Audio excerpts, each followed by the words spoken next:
So, hello, how are you today? So, today I'm talking a bit about language. Now, the amazing directors I work with, often in transition from having just taken over the role of MD or wanting to perform even with more impact and influence. And often they come to me and they talk about they feel they've got an imposter or lacking confidence, but just want to show up with greater impact and influence, knowing that they have all the ability, but sometimes it doesn't translate like that. And so the great news about that is so much is to do with the language we use. So I have a complete bugbear about the word authentic. We hear it everywhere. It's kind of like a buzzword. And I had it on my yogurt this morning. Authentic Greek yogurt, but it hasn't come from Greece. So it's like Greek yogurt, but it's not Greek yogurt.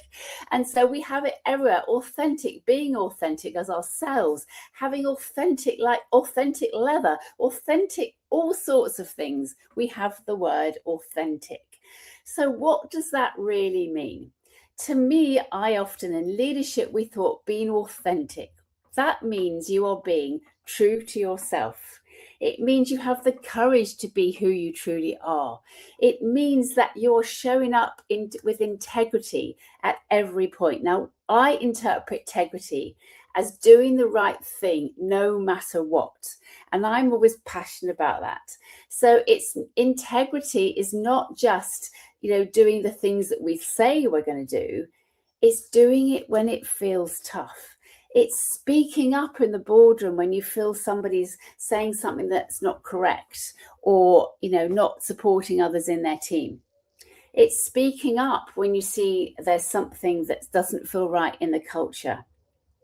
It's providing that psychologically safe space so your team can express their anxieties and their concerns, and they feel safe to raise issues before they become a serious situation.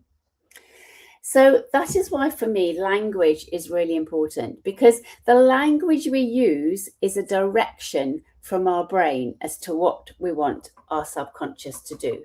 So what I mean by that, the subconscious doesn't know the difference between positive and negative. So if we go to a meeting and we say, oh, it's going to be a nightmare, the subconscious says, great, I'll make it a nightmare. Let's go. However, if you say to your subconscious, this is going to be a great meeting, that shifts your energy. You show up with that impact and influence you want to do, and you do have a great meeting. So the language and the words that we say give direction to our thoughts, our feelings, our actions, and our results. So, for example, two words that should be banished from the language. Number one is try. Try can only be used in rugby, because if we say we're going to try to do something, we're already letting ourselves down. There's something that's telling us we're not going to do it, but we feel we should do it, which is the next word I'm going to talk about. We feel we should do it, so we say, I'll try and get to the gym. If we say we're going to try to get to the gym, what we're really saying, we don't want to go, but we feel we should go to the gym. So we'll say it, but actually we have no intention. So let's be empowered in our language. I'm going to the gym. I made an empowered decision not to go to the gym. Both are okay. It's when we want to kind of sit on that fence. So that's why try can be a really negative word. The other word is should. Should is always a red flag for me, because that's coming from those gremlins, that ego that is telling us with judgment, criticism, and comparison that we're not good enough. You should do this. I should do that. It's all coming from a place of criticism, judgment, and comparison, as I've just said, and that is disempowering. It's got that heavy disempowering energy. Whereas if we flip it and say, I get to, I choose to, I love to, the difference between one letter, the get to and the got to, it feels heavy. It feels like a demand we're putting on ourselves and a criticism potentially. I get to is full of joy. It's full of excitement. It's a far different energy. And but is another word. because no one hears after the before the but. I love you, but why didn't you open the dishwasher today? So it's another word that if we can swap the but to an and, then it changes the whole sentence. So the language we use, as I say, the intuition is our greatest cheerleader. It's there to support us. It's full of curiosity. That's where innovation comes. That's where excitement comes. I choose to, I love to. And they're heavy, heavy words. I've got to, I should, I must.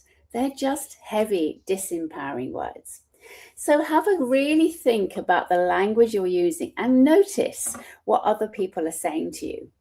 So what are your team saying to you? What are the board? What's the language when you're in the boardroom? What is that language going to? Is it demanding or is it innovation, collaborative, and let's co-create? So because the collaborative language is all about get to, innovation, which we all love to have, is all a big experiment. So that comes from a place of curiosity. So if we're constantly in a world of judgment, criticism, and comparison, it blocks off all creativity because we're coming from that place of fear. Whereas intuition, we're coming from that place of expansion, love, curiosity. So have a notice of what the words you're using. Are you giving your subconscious the direction of the way you want it to go? The excitement, this is going to be great. This is going to be wonderful. We're going to learn so much. And if we take every challenge as a learning opportunity, now I support businesses and their teams and leaders with their resilience and their confidence to help them show up as themselves and have the courage to be themselves by ditching the people pleaser, the perfectionism, the fitting in. And a lot of that is the language we use. So just a notice today what language you're using, what others are using. And also the other red flag for me is the word fine. Because generally, if somebody says to you they're fine, they're absolutely not fine. They're not wanting to tell anything. They're not wanting to sort of expose any of the stuff they're going to potentially. They just want to close the conversation down because they're not feeling great. If we're feeling really good, we say, I'm great, I'm good, oh, it's all good, etc. It's a different energy. So notice as well, if somebody says to you they're fine, always ask, how are you really?